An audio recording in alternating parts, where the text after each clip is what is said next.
Presiden Prabowo hari ini bakal meresmikan SPPG Polri sekaligus Gudang Ketahanan Polri di Palmerah, Jakarta. Kita akan bahas bersama dengan tenaga ahli utama Badan Komunikasi Pemerintah, Fitra Faisal. Selamat pagi, Mas Fitra.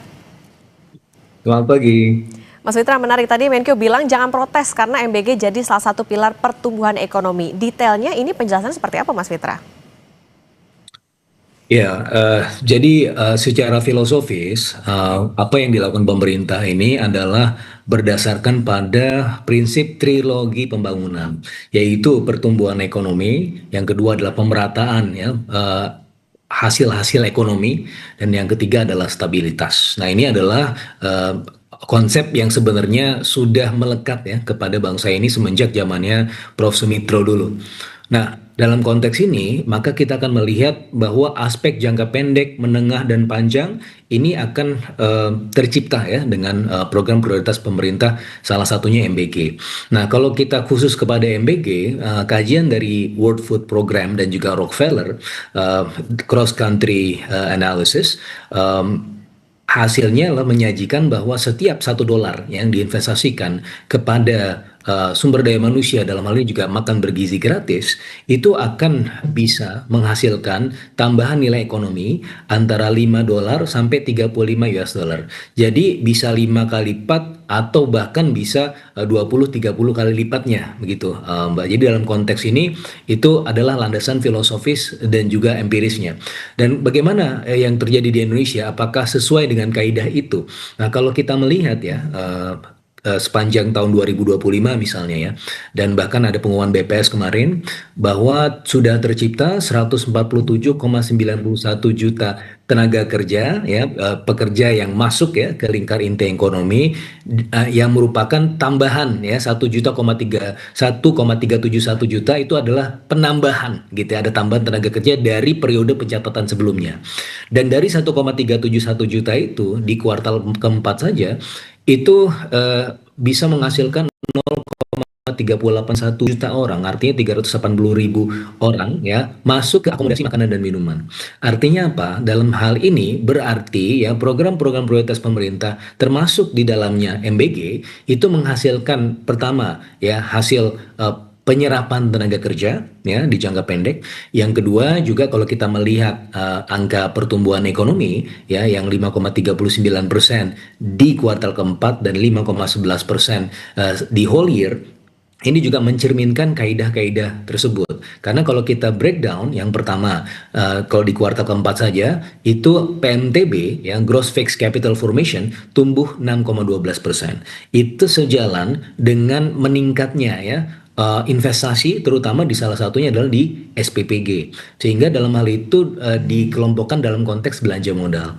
Tidak hanya itu, kita juga melihat bagaimana pertumbuhan di sektor pertanian ya di sepanjang tahun 2025 itu 5,33% dibandingkan dengan misalnya tahun 2024 yang cuma 0,68%, pertumbuhannya rendah sekali, dan dibandingkan dengan 2023 yang 1,3%. Artinya apa? Dalam hal ini memang di awal pelaksanaannya pelaksanaan MBG, SPPG itu memang ada ya beberapa kelemahan, termasuk diantaranya adalah crowding out, artinya ada penyerapan komoditas besar-besaran di pasar sehingga memicu kenaikan harga di awal-awal. Tetapi pada akhirnya seiring dengan berjalan para pengusaha pemilik SPPG dia juga kembali ke hulunya. Hulunya apa? Dia membuat peternakan, dia kemudian membuat beberapa aspek-aspek atau sektor pertanian yang diperkuat ya dari sisi hulunya, sehingga mereka bisa mendapatkan supply yang relatif lebih continuous.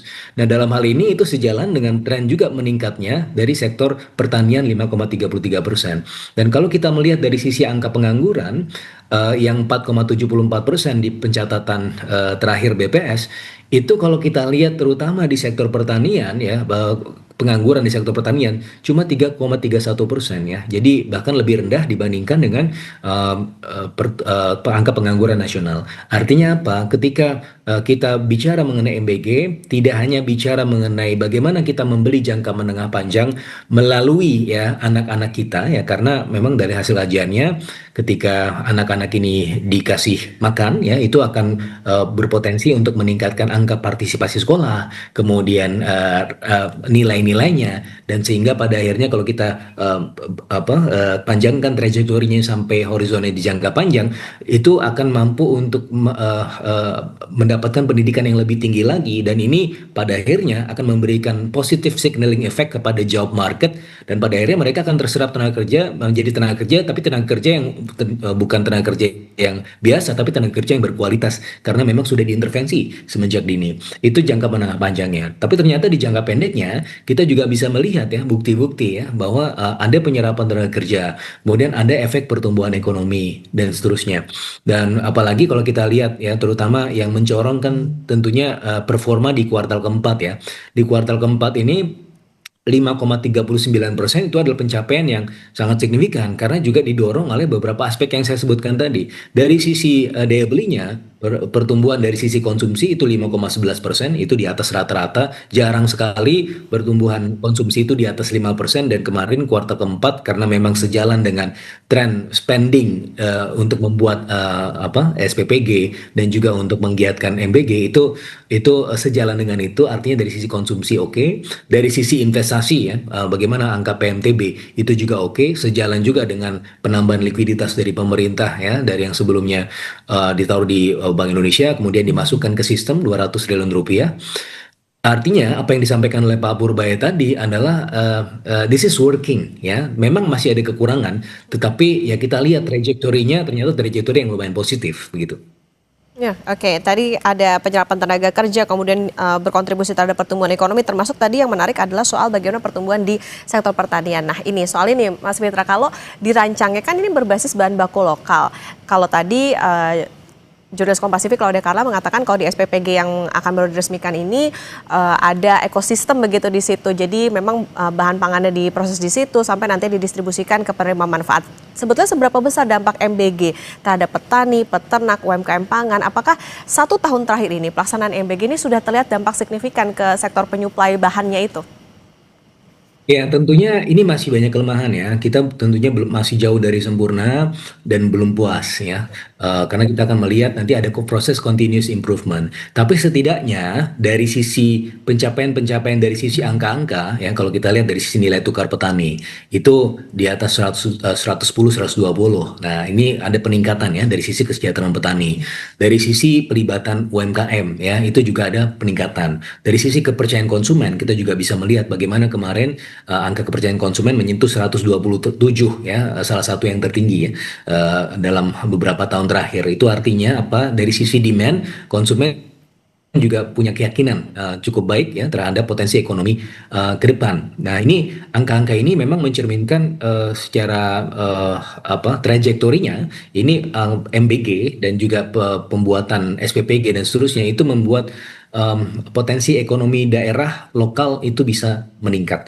Nah, ini juga yang kita bisa saksikan ya bagaimana ini sesuai ya dengan target-target dari pemerintah bahwa ekonomi bisa tumbuh, yes. Tetapi tidak hanya ekonomi, apakah ekonomi itu bisa bermakna buat rakyatnya? Nah, maka ini adalah interpretasi dari proses pertumbuhan ekonomi yang inklusif dan sustainable.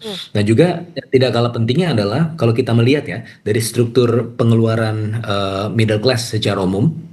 Jadi kan karena MBG ini kan menyasar tidak hanya di desil yang paling bawah, tetapi middle class juga termasuk di sini. Dan kita lihat bagaimana middle class ini juga cukup struggling ya. Selama beberapa tahun terakhir jumlahnya saja itu menurun. Dari 2019 jumlahnya 57,3 juta, sekarang tinggal 47,9 juta. Jadi anjlok 9,5 juta orang, kurang lebih. Dan growth incidence curve dari middle class itu memang turun, jadi income-nya memang turun secara growth.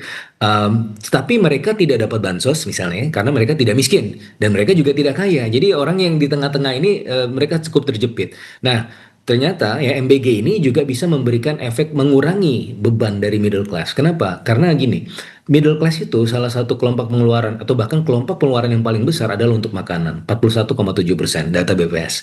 Nah, kalau misalnya dengan MBG ini ada satu keluarga dan kalau kita lihat ya keluarga kita rata-rata di Indonesia itu 2,71. Artinya satu keluarga itu ya suami istri punya 2 atau 3 anak secara rata-rata. Nah, anggaplah cuma punya 2 anak. Berarti satu keluarga itu bapaknya tidak harus kemudian memberi uang jajan kepada anaknya per anak 15.000 per hari. Dan kalau kita hitung dari periode sekolah berarti ada 20 hari. Dan dalam hal itu berarti si middle class ini eh, mendapatkan pengurangan beban pengeluaran sekitar kurang lebih 600.000 rupiah per bulannya. Sehingga mereka bisa mengalokasikan ini untuk tempat-tempat yang lain. Dan itu sejalan dengan beberapa temuan-temuan empiris ya. Bahkan nanti nanti siang ada juga peluncuran ya riset tentang dampak ekonomi MBG. Nah itu juga sejalan dengan temuan-temuan tersebut. Maka ini sebenarnya bisa coveragenya bisa timelinenya bisa semuanya ke cover ya daripada jangka pendek, jangka menengah dan juga jangka panjangnya begitu. Oke, berarti memang dampaknya tidak hanya tadi ke bagaimana ekosistem yang ada di situ, petani, peternak dan segala macam, tapi juga kepada masyarakat, terutama mereka yang middle class begitu mengurangi beban. Tadi ditaksir 600.000 per bulan. Mas Fitra, nanti kita lanjutkan lagi dan kita akan melanjutkan perbincangan bersama dengan tenaga ahli utama Badan Komunikasi Pemerintah, Fitra Faisal. Mas Fitra? Ya, Ya, Mas Fitra, kalau tadi kita bicara soal bagaimana dampak MBG tentunya yang ini continue begitu ya nantinya. Nah, soal harga, Mas Fitra, bagaimana memastikan supaya program MBG ini tidak menciptakan distorsi harga nih, harga pangan di daerah? iya, seperti yang saya sampaikan tadi ya. Jadi memang di awal ada sedikit potensi crowding out ya, di mana harga-harga pangan memang ada kecenderungan melonjak ya, karena memang ada peningkat permintaan yang cukup tinggi ya dari dapur-dapur MBG ini. Tetapi di sisi yang lain ya seiring waktu kita juga bisa melihat bahwa trajektorinya lumayan positif. Banyak investasi yang masuk ke sektor pertanian dari SPPG tersebut ya, dari para pengusaha yang investasi di SPPG tidak hanya di SPPG-nya tapi juga investasi di sisi hulunya, bagaimana membuat peternakan ya, ayam petelur, bagaimana juga kemudian menanam cabai sendiri ya di beberapa pertanian-pertanian dan seterusnya. Sehingga itu berkorelasi positif dengan angka peningkatan pertumbuhan di sektor pertanian yang 5,33%. 5,33% ini sebenarnya kalau kita lihat apakah itu angka yang fantastis? Menurut saya itu kalau dibandingkan dengan 2 tahun yang lalu ya di tahun 2023 cuma 1,31% pertumbuhannya di sektor pertanian, bahkan 2024 anjlok ya, seanjlok-anjloknya 0,68%. Sekarang kita bisa mendapatkan pertumbuhan ya 5,33%. Dan di sisi yang lain kita juga bisa melihat bahwa ada perbaikan ya dari sisi daya beli masyarakat, terutama di kuartal keempat yang mana pertumbuhan dari sektor konsumsinya itu naik 5,11%. Meskipun di whole year konsumsi hanya tumbuh 4,98% di bawah 5%. Tapi setidak-tidaknya kalau kita lihat trajektorinya di semester kedua terutama di kuartal keempat itu menunjukkan tanda-tanda perbaikan yang cukup baik dari sisi daya beli maupun dari sisi pertumbuhan sektoralnya. Dan kalau kita lihat juga angka inflasi ya yang diumumkan BPS kemarin memang masih di atas 3%, tapi kita ingat bahwa ini sebenarnya adalah efek dari low base ya, di mana tahun lalu di bulan Januari itu kalau kita ingat ada efek subsidi PLN ya 50% sehingga berangkat dari zona yang rendah tersebut itu jadi dibandingkan secara year on year secara teknis itu menjadi lebih meningkat. Kalau kita menghilangkan faktor low base tersebut sebenarnya angka inflasi kita masih relatif terkendali bahkan cuma 1,7 1,8% kalau faktor itu dihilangkan. Jadi dengan merujuk pada semua itu dan kita juga melihat trajektori yang lumayan positif bahwa potensi crowding out justru menjadi crowding in karena bisa meningkatkan partisipasi ya publik juga di sektor pertanian, juga meningkatkan produktivitas dari petaninya ya, NTP petani juga meningkat. Dan di sisi yang lain kita juga melihat bahwa ya aspek pemenuhan gizi masyarakat terutama anak-anaknya juga terpenuhi ya. Dan tidak hanya itu seperti yang saya sampaikan tadi ya, orang tua beban pengeluarannya terutama di kelompok makanan itu juga berkurang lumayan ya. Jadi kalau kita melihat middle class itu adalah kelompok pengeluaran antara 2,2 juta sampai 9,9 juta rupiah, yang mana tadi kelompok pengeluaran terbesarnya adalah 41,7% untuk makanan. Nah, maka kalau kita lihat ya, jadi bagaimana potensi MBG ini mengurangi pengeluaran dari masyarakat terutama yang middle income sekitar 600.000 rupiah per bulannya. Nah, kalau kita bayangkan yang middle class yang paling bawah 2,2 juta, maka kalau punya potensi ya itu mengurangi lumayan signifikan ya. Jadi sekitar 30 sampai 40%-nya itu bisa berkurang ya pengeluaran middle class per bulannya, sehingga mereka bisa mengalokasikannya ke tempat-tempat lain yang jauh lebih produktif gitu kan. Nah, ini merupakan salah satu indikasi bahwa kita moving on the right track ya. Jadi kalau yang protes silakan protes, tidak masalah karena itu adalah bagian dari berdemokrasi, menyampaikan aspirasi.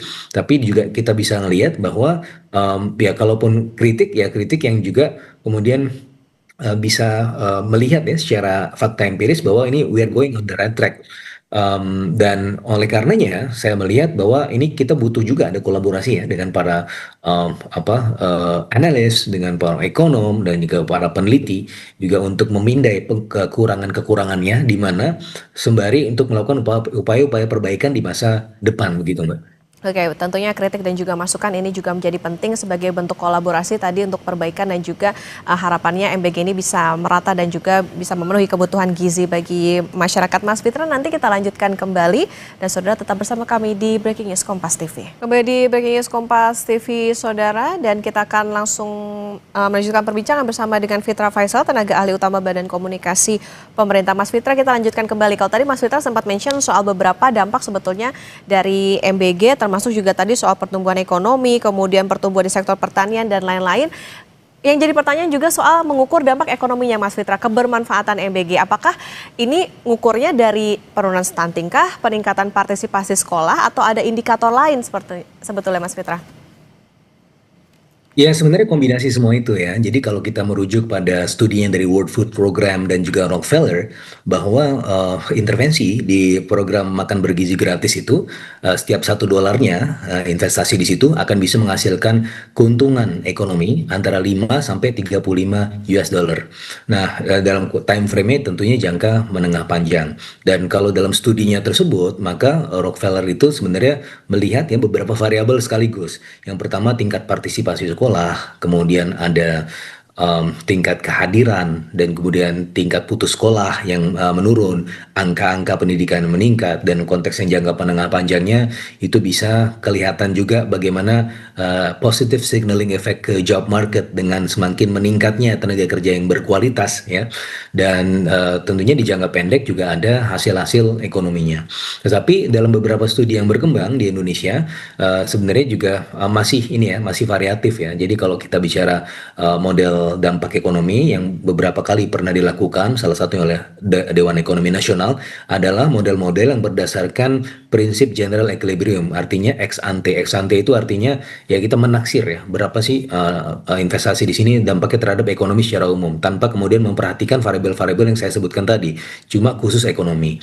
Dan dalam beberapa perhitungan antara 0,12 sampai 0,2%. Tetapi ternyata kalau kita lihat ya setidaknya fakta anekdotal yang kita lihat di akhir tahun ini, ternyata dampaknya bisa jadi lebih besar karena kalau misalnya cuma 0,12 sampai 0,2%, tentunya pertumbuhan ekonomi kita di kuartal keempat itu tidak bisa setinggi itu ya. Memang ada faktor-faktor lain seperti ada penambahan likuiditas dan juga ada faktor-faktor spending pemerintah.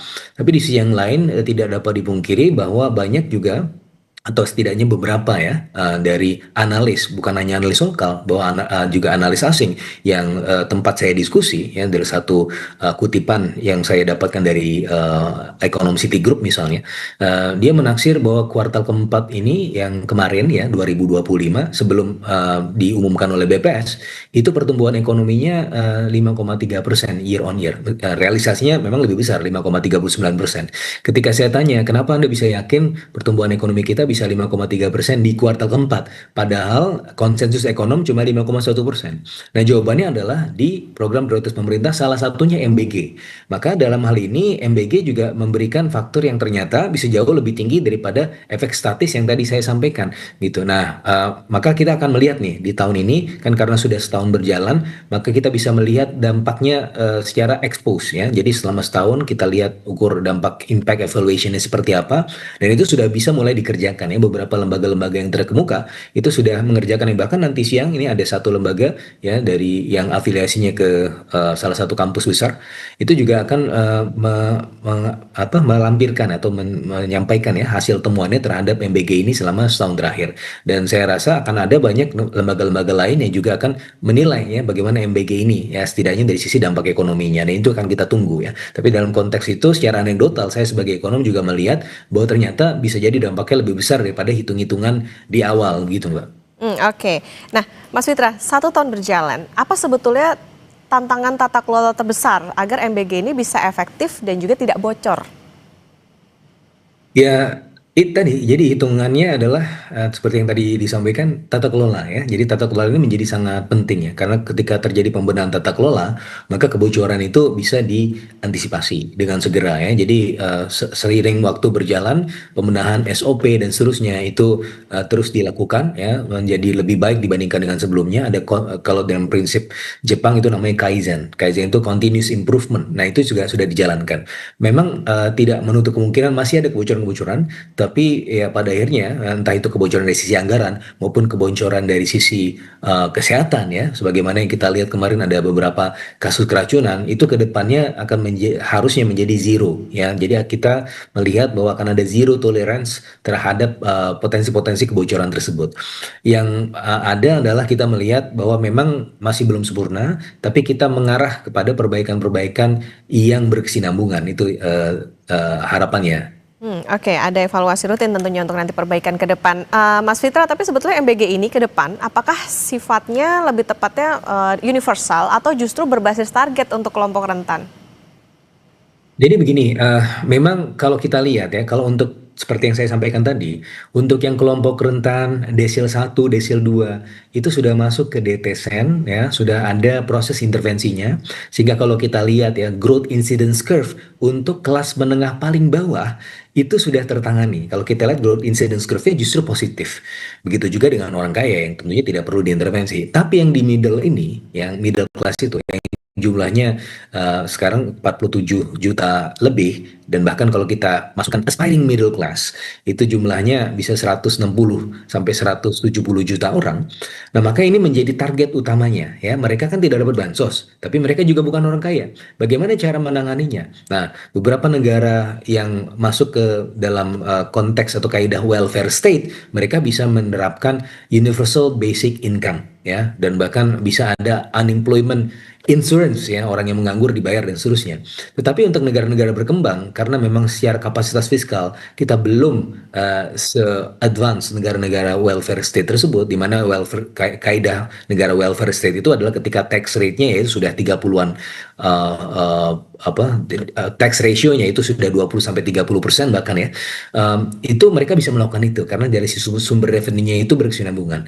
Sementara kita ya belum bisa melakukan itu, tetapi dengan adanya MBG ini bisa menjadi semacam quasi universal basic income, tidak dalam bentuk income yang disposable diberikan langsung kepada masyarakat, tetapi dalam bentuk barang atau in kind.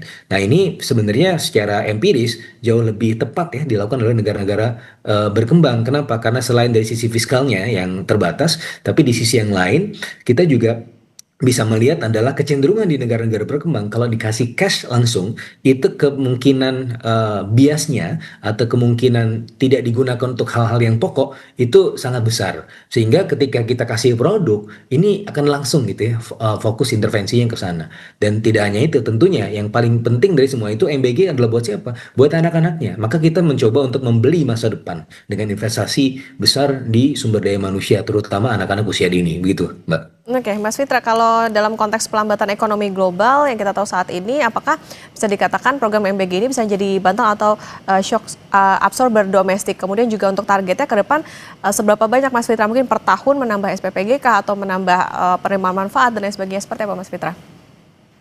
Ya, roadmap-nya sudah jelas, ya sudah ada ya. Kita akan mengeluarkan 335 triliun di tahun ini, tentunya berdasarkan evaluasi ya. Dan kalau kita lihat dari bukti dan hitungan kalkulasi empirisnya, ketika kita memang domestik ekonominya masih cukup resilient dan signifikan, maka kita bisa mengandalkan itu di tengah tekanan global. Buktinya kemarin itu di tahun 2025, di tengah tekanan global juga ada tekanan di sektor keuangan, kita di kuartal keempat justru tumbuh 5,39%, tertinggi ya sepanjang more or less 10 tahun terakhir lah ya. Karena 10 tahun terakhir on average pertumbuhan ekonomi kita cuma 5,07%, dan bahkan di whole year 2025 itu 5,11%, sudah above average.